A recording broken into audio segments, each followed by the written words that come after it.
আমাদের চারপাশে এমন কিছু মানুষ আছেন যাদের সাথে দেখা হয় না প্রতিদিন, কিন্তু তারা থেকে যান হৃদয়ের গভীরে।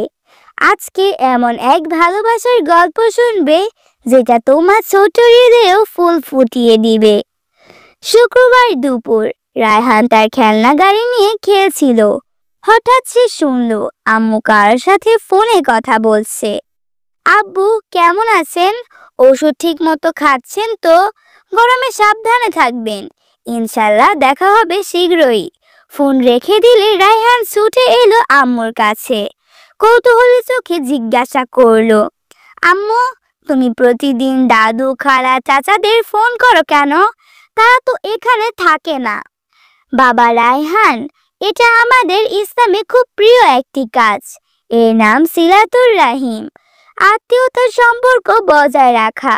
প্রিয় নবী হযরত মুহাম্মদ সাল্লাল্লাহু আলাইহি ওয়াসাল্লাম বলেছেন, যে আত্মীয়দের সাথে ভালো সম্পর্ক রাখে আল্লাহ তাকে ভালোবাসেন, তার রিজিক বাড়ান এবং তার জীবন দীর্ঘ হন।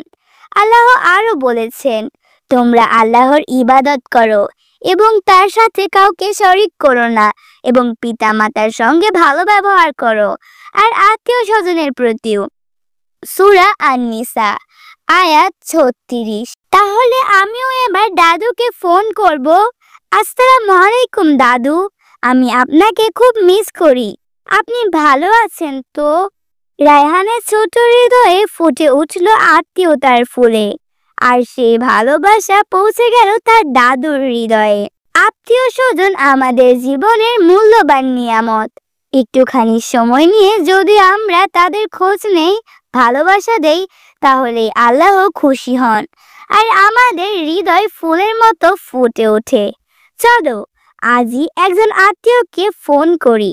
ভিডিওটি ভালো লেগে থাকলে লাইক দাও, তোমার মতামত জানাও কমেন্টে, আর সাবস্ক্রাইব করো কুমড়ো ফুল আমাদের গল্প ঘরে।